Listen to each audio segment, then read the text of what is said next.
Bolingo nangana Yesu bolingo ya sukate oh bolingo nangana Yesu bolingo ya sukate ababeta kiye bonanga ebakanga kiye bonanga oh bafinga kiye bonanga oh babeta kiye bonanga bolingo nangana Yesu. Héritier boni immaturité ya makasi boye. Boni immaturité. Les gens te considèrent dans la société comme un leader d'opinion. Mais un leader d'opinion immature boya zalarata. Ba inonce bigu baba leki na bino mais je ne pense pas que ba inonce va retenir ba propos. Ata respect ya ene na yo fait rigola wana ngote. Finalement yo le guerre na faire pour quelle raison? Faire ça que l'autre. Faire à qui par ailleurs, mais tu viens toujours chercher la guerre avec l'artiste. Ezaka nini yango tabino tu bozana bozondi ba makala ezanga moto po bozwa moto boyaka tso epa moto likala moto munene qui est ferré oye opusani po parce que héritier o tobeta ba concert non na ba durba oketi ba lubumba choti ba concert personne n'en parle ntabeti so nango azata. Maintenant tu viens créer l'actualité na nzoto ya faire bon comme olingi to lobela yo to lobela yo to peso actualité po ba golone ba pesa ba actualité héritier Tchadat na poto, Tchadat na Lubumbashi, si Tchadat partout, par concert à solo au bête, c'est ça l'actualité. Pas dans la date morote, on a concerté, mais tu viens parler du n'importe quoi. On est là, on a un bête, on a un bête, ah Nicolo, tourbillon, voilà. Malik Santé, je te salue. Tu sens que l'artiste Malik Santé s'est impliqué à créer les binossons qui toquent. Tout le monde a créé un générique à Kitoko et bêta gang sa qui chasse. Ne va faire ba gang sa qui chasse na générique, ne va fali ba gang sa, ne va fabriquer ba gang ça. Ne va Didier la crosse ba gang ça. Ne va Robino ba gang sa qui chasse. Yo no gang sa qui chasse na générique té. On se concentre dans moi tourbillon na son na moi bien. Bon créer générique à bien bon gang sa qui chasse rien. Tu viens te mêler des histoires qui ne te concernent pas. Il y a un moment à l'objet héritier. Il est comme le ramasseur des ballons. Hein? Les Cambouyaïs mais à côté, ramasseur des balles. Le match est bien à 4. Il y a un match, il y a un ramasse à balle que zone héritier. Les diplômes d'état, les certificats, tout en autre sengaki. La vie a fait importance dans mes années. Parce qu'il a reçu sa vie sans Babylone Kouane. Importance dans mes années. Diplôme d'état, certificat d'école d'études primaires, diplôme à licence, diplôme à graduat, atta automatique sous toki à doctorat. Babylone on a toute la vie à faire importance dans les années. Nous avons vu des vidéos awa. Comment est-ce que tu es en train de louer faire à Mimi en Nigeria awa. Allah ti montre né aux la montre belle montre tellement qu'on a moui bozana besoin d'avoir Kabelong. Belle montre oh ça coûte de fortune. Yum tolo banga plus faire. Il était en train de parler avec ma travailleur et hôtel wana. Toi-même tu t'étonnes. Oh l'artiste parle anglais. Mais yoga wana yo findi. Ba propos na tout biso to yom to relais biso ngo. Oh l'artiste parle anglais faire avis je me suis réveillé en retard, je n'ai pas eu le temps de déjeuner. Ah ça se bata hôtel ba ela eloko mela I drink ba blo moi bon. C'est faire qui parlait l'anglais, mais c'est toi, Oyoka, moi. Et il parle anglais. Attaque. Là, ce qu'on a dit, et l'on y est ça là. Quand on a fait, on a fait affaire. Quand on a chargé de communication. Ah, frère. Atayomoko. On ne peut pas s'attendre avec une personne, mais chacun rester calme dans son coin. Normalement. Attitude, on a francophonie, pas Zachary. Na équipe na bango parce que bango ba no chapeauté côté culture côté musus ba bengani yo que représenter na francophonie ils ont retenu Ekiri ya Bakidoda ya ba Ekeko ya Dada Weston ainsi de suite ba match bon na podium ya maître Gims quand Gims chantait ça paie comme jamais Loulou et Bouta tous toute histoire wana ba bengana tu n'as pas eu même la moindre chance Yako participer dans la francophonie. Ferregola est un artiste, il y a monté mon lamu, n'est papa Hervé.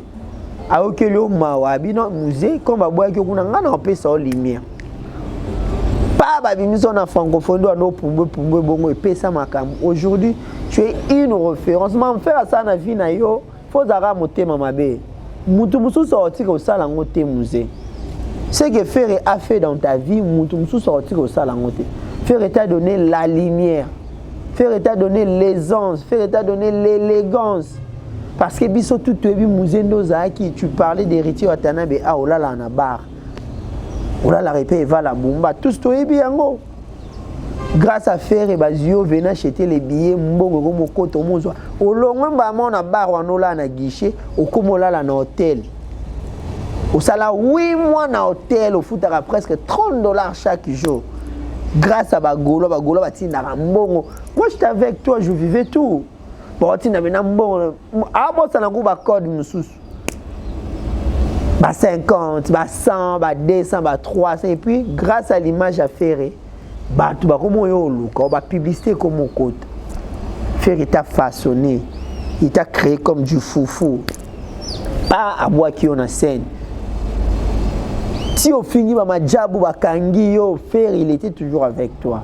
Babimisi au prison, papa, deuxième fois, au Kanga Ferré, il était avec toi. La vie, ça Bouzoba, mais Bouzoba n'a pas beau parcours, on a couleur à mailler les dames. Ça va vous aider, surtout pour moi, sinon, ça a na TV, n'importe quoi, ma Denis, papa Fachi.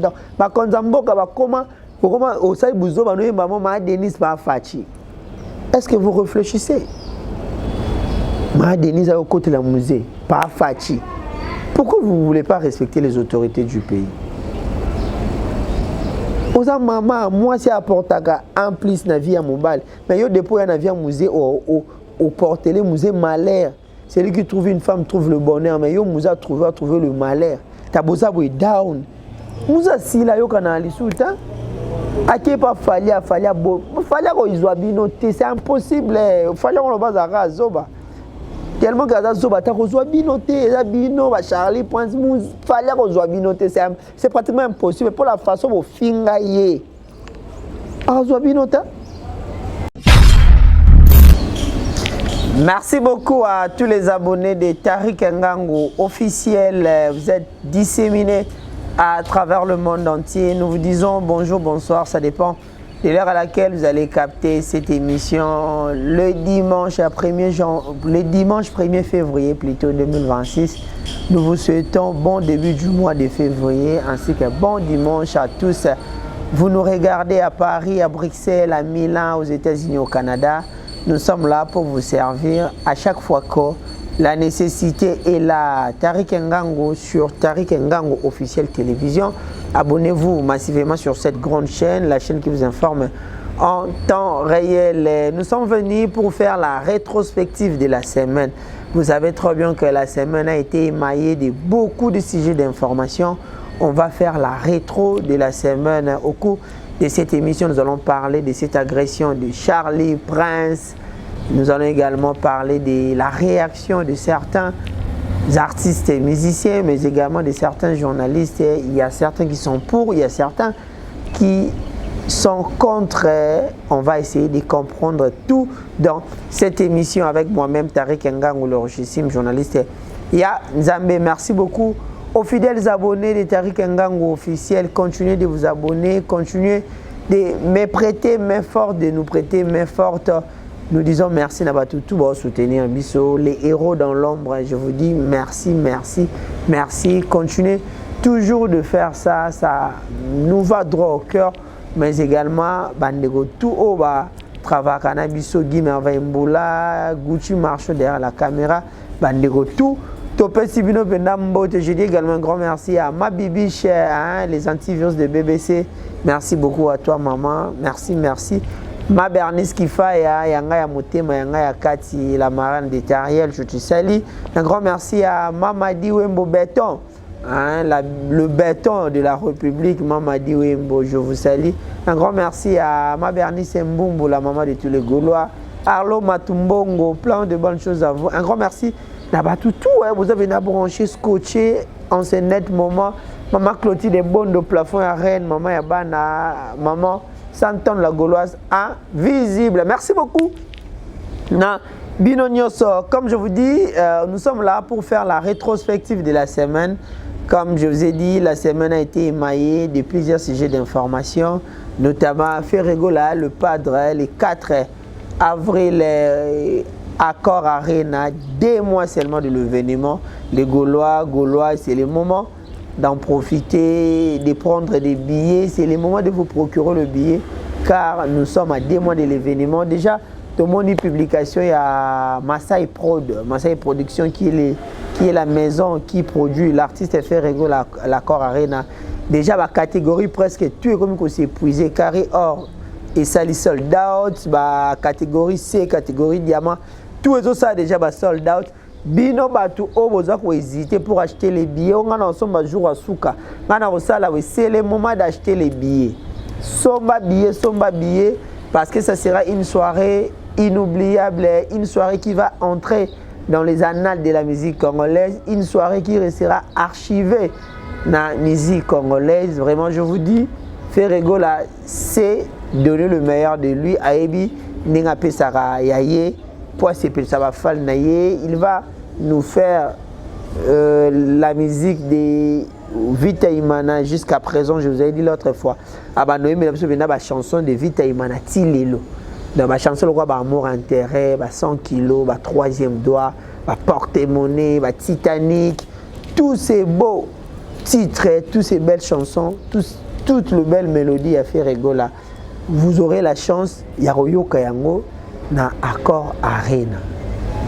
Donc n'hésitez pas, achetez vos billets, réservez les hôtels, prenez déjà des congés, jour pour manquer en goûter. Vraiment félicitations na Bagoloa, vous continuez au son billets et puis félicitations à l'artiste Ferrego là qui ne cesse de rajouter des dates. Il y a encore une nouvelle date le 11 juillet na Cooperbox Arena na niveau à Londres. Ils vont s'investir moralement, physiquement, spirituellement également, financièrement également pour la reçue de cet événement. Vraiment, big up à Commanda Cousteau Kinkela, Tutungo, plein de bonnes choses à vous. Sans plus tarder, tout le monde est billetterie dans le qui à Londres, London, niveau na moni billet au somba à London. Je vous dis, Londres, c'est une autre chose. On va voir la magie de Londres. À Londres, London City, Pambote Nabino, Nabi qui concert à Londres où il y a Kevin Mola en direct d'Irlande City. Kevin Mola en direct d'Irlande. Nakata Dublin City et pas aux Alawana. Kevin Mola les Gaulois, je te salue. Pambote na batutu. Donc, comme je vous disais, Bossom Baba billet. Avant toute chose, il fallait d'abord commencer par cette information de vous motiver au Som Baba billet. Enfin, que jour on a une soirée inoubliable, une soirée mémorable. Je peux dire une soirée d'anthologie. Une soirée d'anthologie érotique en amitié ya bateau. Ferré, Mambo Sala Gibson Accord Arena. Signalons que Accord Arena, avec sa nouvelle capacité maximale de 20 300, Ferré sera le tout premier artiste à Wenge à Robete Yango. Il y a un Sarabana à Wenge. À la place boire au sala ba polémique na ba fan à faire. À la place boire au sala ba polémique na makambo à faire. Si j'ai à faire yo niveau c'est une polémique aux besoin na simanango. Bocha ba salle. Bobeta ba concert, bosa ba album les gars qui est derrière toi et les gars boîte noire, les gars qu'est-ce que j'avais dit les gars dynastie ça na banzim ba succès loko là, ba diki les banzim ba succès loko ba troisième doigt na banzim ba succès loko ba ma meilleure chemise loko ba jugement. Wanande musique yo créer ba besoin zangatina, ça vous honore pas, vous êtes des leaders, des leaders d'opinion, vous créer marambo ko pesa makambo. Vraiment Ferrego là sera le tout premier artiste à Wenge. Et on s'est produit dans une salle de 20 300. Merci, mais ce n'était pas format où il y a 20 300. 20 300 Ferré sera le tout premier artiste à Wenge à prester dans Saint-Abongo. Il y a un autre signe, surtout. Boya, bosomba babie et que ça la bien. Merci. Aujourd'hui, nous allons faire la rétrospective de la semaine. La rétrospective de la semaine, tu as un dossier à Musée Kinding. Musée Kindingu, il y a un signé na TV pour réclamer de l'argent auprès des Ferregola sous prétexte que bon au Ferregola joie qui a francophonie bangope bazana droit ya bon voilà parce que ça qui spectacle. Vous avez bien dit, merci beaucoup. Ozana droit ya bon wana selon toi. Est-ce qu'il y a un document, un contrat qui te relie avec l'artiste par rapport à cet argent? Question mark. Est-ce que tu avais signé les contrats n'artiste? Question mark. Déjà, musée ngato anotamwana yo, ozayi mukala. Mwana olanda artiste pas. Olanda artiste par sentiment. Obenga ngatare qui a tout ça l'émission, faire au monde yo tala makabi wa golo faire au monde. C'était ça. Mamutu anda ko sala ti faire aloba na boso na politique ayebité, c'est vrai. Ayebité puis obano ya ba concert. Nde batutu bayaka tellement bayebi au musée a otie mo makelele ba mettre ba kilo ba matisi au podium na kolezi ba boya ko mata pour faire amona ki à chaque fois que tu demandes au mata ba podium et créer ba polémique et puis tant ko mo kanga mapena mo bureau na ba ti ba bureau ka ba kinolo ba pemena artiste ne ba mémoire poto ba mémoire na Angola ingratitude ba bengana na francophonie pas Zakari na équipe na bango parce que bango ba no chapeauter côté culture côté mususu ba bengani yo que au presté na francophonie, ils ont retenu Ekiri Abakidoda, Abaekeko Abadada Weston, ainsi de suite. Maintenant, on a podium, il y a Maître Gims, quand Gims chantait, ça paie comme jamais, Loulou et Bouta. Tous, tu as vu l'histoire, voilà. Non, tu n'as pas eu même la moindre chance. Yako, participer dans la francophonie. Ferregola est un artiste, il y a mon thème malamu, n'est papa Hervé. Alors que le Mawabino musée, comme à boire que vous n'avez pas fait ça lumière. Pas babimiso na francophonie à nos pour bongo et pesa makam. Aujourd'hui, tu es une référence. Mais faire ça na vie na yo, faut zara moté mamabe. Mutu musu sorti au sala ngoté musée. Ce que faire a fait dans ta vie, mutu musu sorti au sala ngoté. Faire t'a donné la lumière. Faire t'a donné l'aisance, faire t'a donné l'élégance. Parce que biso tout ebi muzendo zaki tu parlais d'héritier watanabe a olala na bar olala repé va la bomba tous to ebi yango grâce à faire et bazio venir acheter les billets mbongo ko mokoto mozwa olongwe mbama na bar wanola na guichet okomolala na hôtel au sala 8 mois na hôtel au futaka presque $30 chaque jour grâce à bagolo batina mbongo. Moi j'étais avec toi, je vivais tout. Bon, tu n'as pas bon. Ah, bon, ça n'a pas code, monsieur. Bah 50, bah 100, bah 200, bah 300. Et puis, grâce à l'image à faire, bah tu vas comment yo look, bah publicité comme mon côté. Faire il t'a façonné, il t'a créé comme du foufou. Pas à boire qui on a scène. Si on finit bah ma jabou bah kangi yo, faire il était toujours avec toi. Pas bimisi au prison, papa, deuxième fois, il était avec toi. Subitement, n'habiter sur l'Iranini jour, c'est pas un problème parce que l'ingratitude, ça toujours la reconnaissance n'est pas de ce monde. Mais à la grande chose, tu viens de déclarer ce qui t'appartient pas des droits. N'habiter Zara Nzalam, tu es ça, la bino bongo, piaka, tonin. Tu viens de déclarer quelque chose qui ne t'appartient pas des droits. Ils ont un sens. Tu as signé aucun contrat avec la francophonie, aucun contrat avec Ferregola, ils ont moins d'habitude dans mon cas là. Parfois, vous avez opposé à faire votre bengana. Mais tout ça, tu viens à la télé pour dire de n'importe quoi. Déjà, un site auto finga faire et pas faire le bélanon faire le roté. Il est anti-mafinga, atabo fingi. Il est qui mon ta famille bionique à teva finga. Il est le rota. Ne connaît moi famille ba ne connaît ba ya ba finga. Il est anti ma finga. Mais après tu viens réclamer quelque chose qui ne t'appartient pas des droits. Non, avocat, il y a solo. On va aller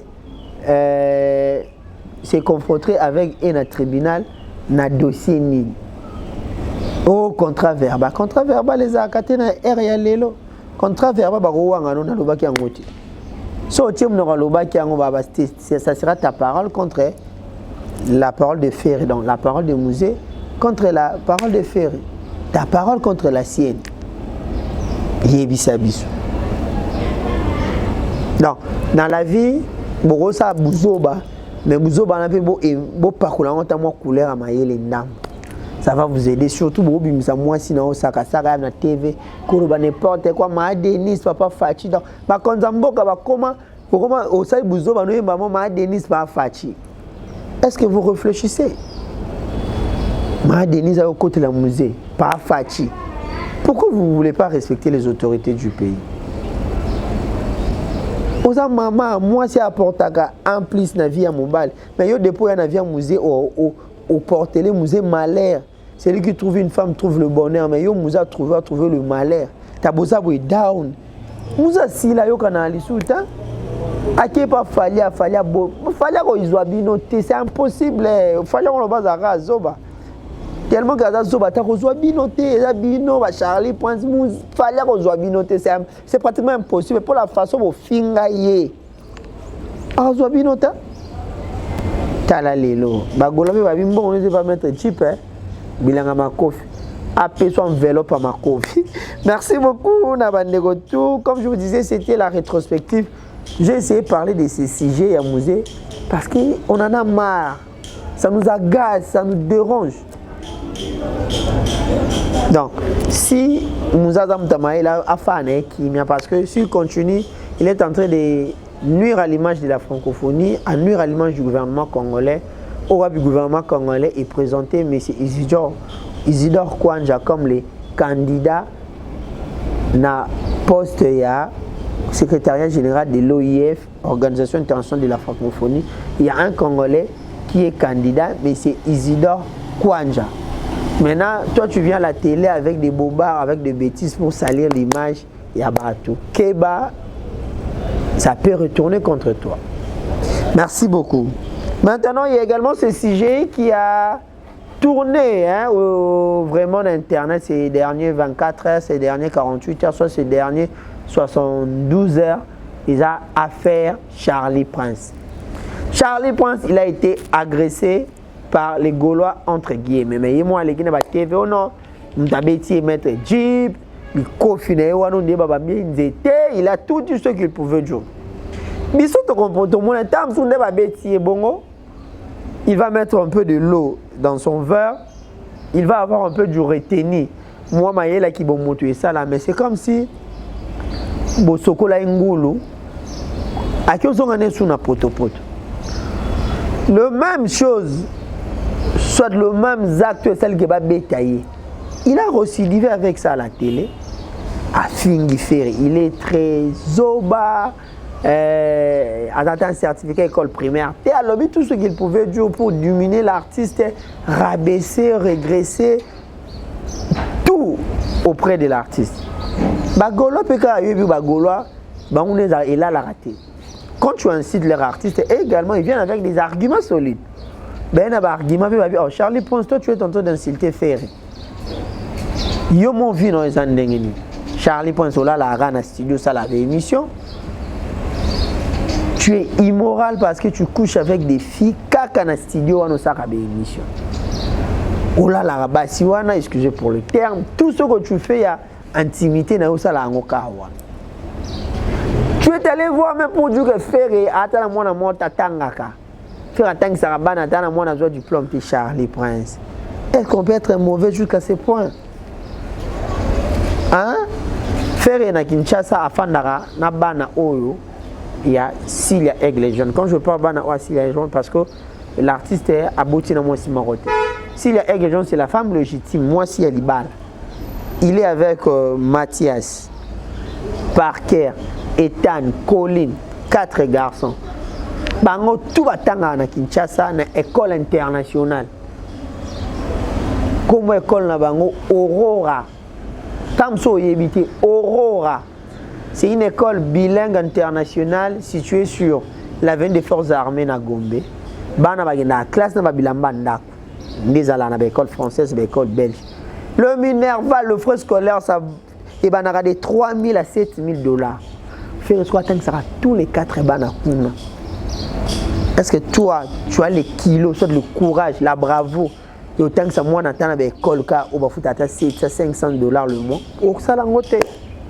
La preuve année au Singambo, à tout moment, maman poto va les modes au Singambo. Mais tu viens à la télé pour diminuer faire les diplômes d'état, les certificats, tout en autre Singaki. La vie a fait importance dans mes années. Parce qu'il a reçu sa vie sans Babylone Kouane. Importance dans mes années. Diplôme d'état, certificat d'école d'études primaires. Diplôme à licence, diplôme à graduat, attends automatique sous toki à doctorat. Babylone qu'on a tout la vie à faire importance dans nos nin. Nous avons vu des vidéos awa. Comment est-ce que tu es en train de louer faire un million en Nigeria awa. Ala ti montre né ozolu la montre belle montre tellement qu'on a moïbi aux années besoin d'avoir Kabelong. Belle montre oh ça coûte de fortune. Yum tolo banga plus faire. Il est en train de parler avec ma soeur ba travailleur et hôtel wana, toi-même tu t'étonnes, oh l'artiste parle anglais. Mais yoga wana yo findi. Ba propos na tout, biso to yom to relais biso ngo. Oh l'artiste parle anglais, faire avis, je me suis réveillé en retard, je n'ai pas eu le temps de déjeuner. Arrive ça sera bata hôtel, ba ela eloko mela I drink ba blo moi bon. C'est faire qui parlait l'anglais mais c'est toi oyoka moi. Et il parle anglais. Ataku. Ngaso ngana yeba. Elonye sala ka ne bobe bana na fait o mo finga faire. Quand d'abord ko cho chargé de communication. Ah frère, atayo moko. On ne peut pas s'attendre avec une personne mais chacun rester calme dans son coin. Normalement. Ça dit toyo kana ate mais moutom ta fandi kimia na quoi na c'est ça. Pourquoi vous voulez toujours déranger l'autre? Talasko les lots résultats. Tata mobimbalongwa yo ba beti yo makile zo tanga bana no ba moni ba copine na yo ba mama no ke no linga mikolo ba moni kaleson lati ya mabe atakutu tala siko. Tu as été humilié. Na moni ba ndeko ba komo na ba TV na mona ki Nati le collé sur cette question. Alors le bagano on doit trouver un terrain d'attente, s'il faut qu'une équipe qui au moins a fait Nati le collé, pourquoi on peut savoir tout cas Kanda, vous venez avec des propos, oh, bah tu vas toujours d'accord dans côté. Yo, ngonga omoni, y a trouvé paix, qu'elle va paix lélo. Charlie pense à banda on fait une affaire et tout, ok lélo, 2 ans et tout, 3 ans. Tant que ba boy ko chargé de communication à stade de marcho au mois de mars ou février ou mars à balou qu'il fait. Donc ça il février 3 ans. Abanda ko finga faire 3 ans. Bozala raté pour PC conseil. Les pour ba bétier. Bolibo pesa bo luga terrain d'attente. Ça sens temps. 50 à Betanjorana Nyamako abamba ba kiti kutu ba kota faire ba betene na makofi kuna ba bamba ba kiti ma bende. Est-ce que tout le monde a vu ce que non on va trouver un terrain d'attente to luka fali à 50 tu ko beta ba bo sala ngota so fait moment na gene mayo faible na bino mo bobe otoni toke na ngoka bongo. Si vous continuez, les Gaulois vont s'en charger de vous. Les Gaulois vont vous régler des situations. Charlie Obetami, il y aura une 2e fois, une 3e fois, une 4e, une 5e, une 6e, ainsi de suite. Parce que on beta qu'on a l'autre faisait ba Gaulois et lingua. Il y a yolo côté na biso pe ba beta. Il y a Mombele quartier na ba beta. Il y a Lemba ba beta, il y a Ngaba ba beta, il y a partout dans l'insécurité. Tu as créé une insécurité autour de toi. On n'a pas besoin de retrouver terrain d'attente parce que faire Atikala Roloba taille loko monte non Charlie pense.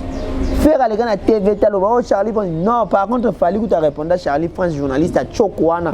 Parce que il dérangeait les gens. Alors, faire n'a rien à voir avec Marambo. Nati le collègue Kabwana Fali. Quel jour les gars na TV nous finga Fali. Bio finga Marambo Fali au salangot. Maintenant lui il pouvait pas adopter cette attitude. C'est tellement triste hein? Sur ce dossier tout le monde dit artiste et musicien balingi pe ba kota na bezia dossier oyo. Ce qui est grave et puis étonnant. Na moni artiste et musicien héritier Watanabe. Héritier Wata Goga. Goga ya Tembe. À cette émission, je ne sais pas si c'était à Lubumbacho ou à Lualaba, na Colosie plutôt. L'artiste n'a makamo bene taliété. Il s'est impliqué personnellement et puis il est à 100% dans Kati pour dire que wana bosaki zagi okaka mekosimba mutu na nga moko. Donc quand artiste est mis en otage dans ça n'est pas vidéo. Ah, héritier. Bon. Même si tu n'as pas cité les noms de la personne, bisoto toyebi, tu parlais de faire donc aucun affaire en otage. Héritier boni maturité à makasi boye. Boni maturité. Les gens te considèrent dans la société comme un leader d'opinion. Mais un leader d'opinion immature boya zalarata. Bah inonce bigu baba leki na bino mais je ne pense pas que bah inonce va retenir ba propos. Ata respect ya ene na yo faire rigola wana ngote. Finalement yo luga guerre na faire pour quelle raison? Faire à ça que l'autre, faire à qui par ailleurs, mais tu viens toujours chercher la guerre avec l'artiste. Et ça rend n'yango. Tabino tout bozana bozon de ba makala ezanga moto.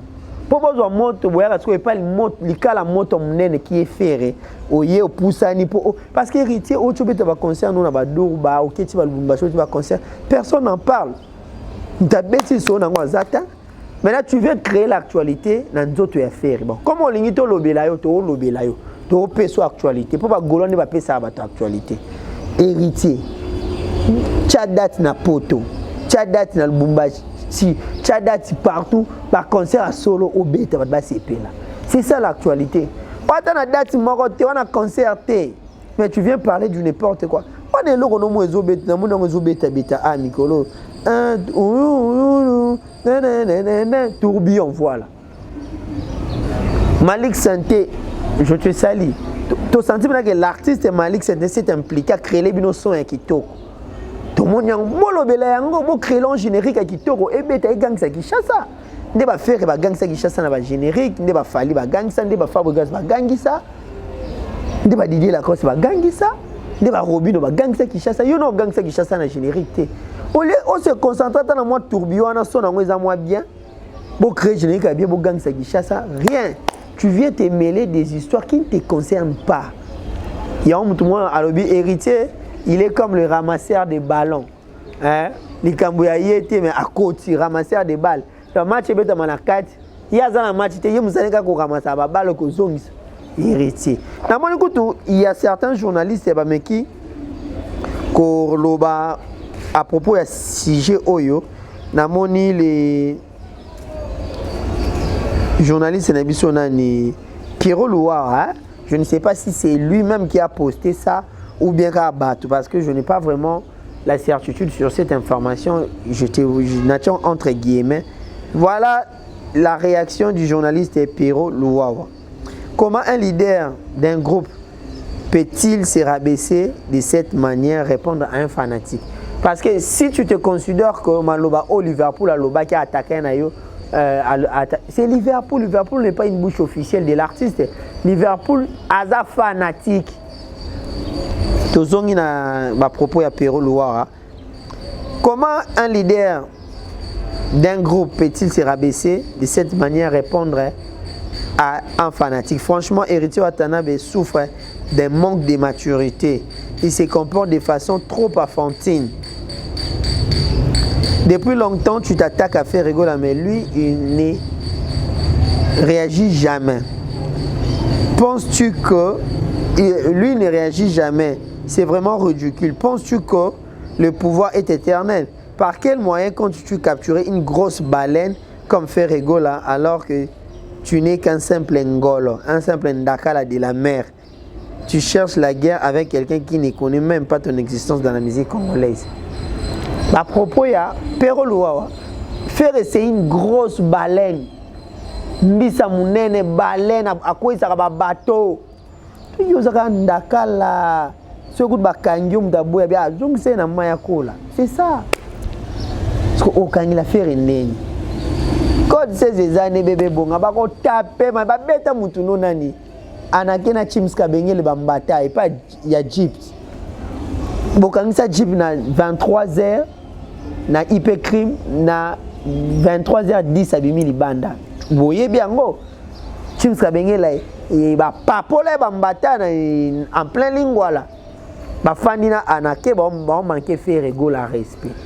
Parce que benga Jeep tabato ba bon manquer faire bon fandi bon bien masanga no faire la zati. Bon manquer le faire na likamuni. Oh bongo yo nani bambata akwaza matama minene Chimska Bengele niveau ba papola bambata ba mettre Jeep na yo bomo pa bamba anakina munene na kima ba récupérer bambata boko funda bu bakanga Jeep na butuana kaka ntambo kangi fera bengi Jeep abima so yo relation nyoza na ona mboka ona Congo o fera nango mutuni yo yebene fera yebene fera bena ba président de la République ay bena ba ministre ba tout ba tinda ba jet privé à kozwaye. Non, c'est déplorable et puis honté de la part héritier au salama mbabwe ça ne t'honore pas. Beta musique batuba ya c'est ça.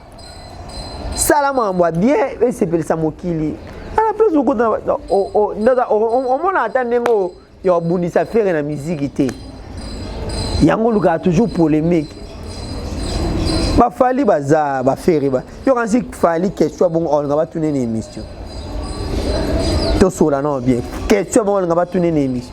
Maintenant quand tu veux te comparer à Fali à faire et même la maturité puis l'esprit, la morale na bango. Tu n'as pas l'air moral mais tu viens tout le temps à la télé héritier. Na Sony na Mao tu as héritier qui n'a pas répondre Liverpool. Sankara d'écoute a plusieurs fois fini JB. Pendant la guerre à Wengi, il y a une bouche officielle, porte-parole officielle. Il y a moins de JB à répondre. Sankara a fait, comment est-ce qu'il a répondre? Mettez quand même de l'intelligence dans ce que vous faites. Héritier, c'est comment ça va tout le monde. Et les clubs, comment les leaders à comment on a un niveau.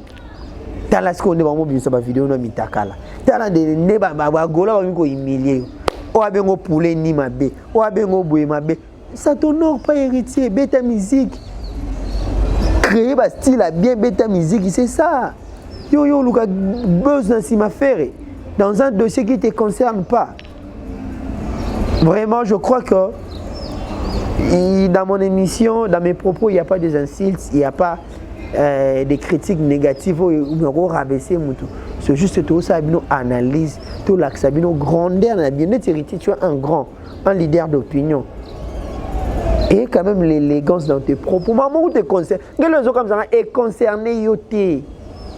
Même si est concerné qui yo, je ne pouvais pas parler. Voilà. Merci beaucoup d'avoir de retour. Vraiment, de comme Nasuka et à émission Nabiso, je dis un grand merci à Guy Merveille Mboula derrière la caméra. Merci d'avoir de retour. On reste branché sur Tariq Ngango officiel. Vous s'abonnez massivement. Vous sungangai, vous sungangande on a bino nazo sengara aide.